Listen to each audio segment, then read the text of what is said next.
everyone. So a lot of us have not had the opportunity to go out to run right now. Considering the situation, it is safe to stay indoors, but I don't think that one needs to compromise on their training even if they're going to stay indoors. So if I can't run, if I'm injured, or if there is no chance for me to step out to run, this could even be in the monsoons because the monsoons are coming close.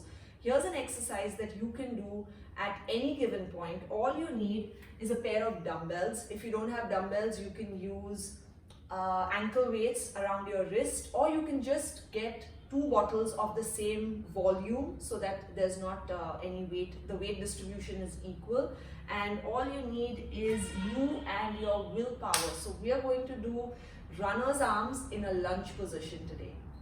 So the first most important rule about a lunge is that your knee should not be overshadowing the ankle, okay? So I'm going to place my left leg forward, place my right foot back, hip is going into extension. This is called flexion of the hip.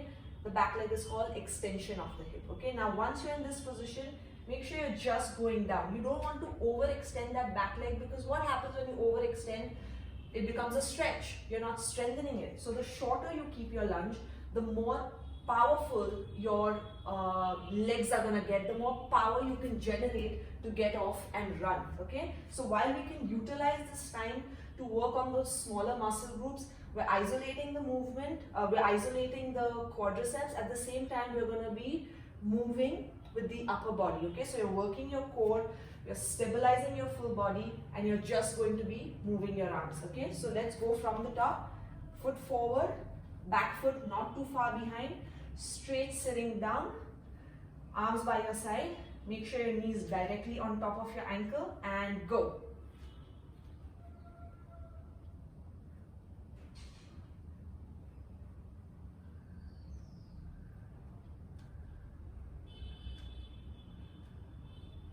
Okay, you want to do about 50 on each side, so that's also isolating the muscle of the quadricep.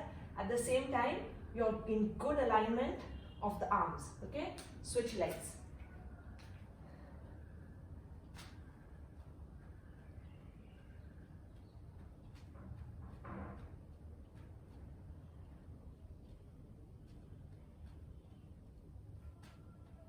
So you can do about 3 sets of these, not more. Listen to your body. If you can do 50 runner's arms on one leg, good.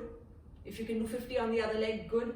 Be consistent. If you can't do 50, drop it down to 20. Start with 10 if you have to, but don't do something because I told you to do it. Listen to your body, all right? You are the best judge of how much you can push your body. One day if you get to 50, great. But right now if you can't, you're going to build upon it, and you're going to see how much you can focus on your form, making sure you're not compromising on your knees, you're not compromising on the twisting. You've got to stay really nice and strong because we're generating power from the core, all right? So I hope this exercise is beneficial, and I hope you can continue running even if you can't step outside.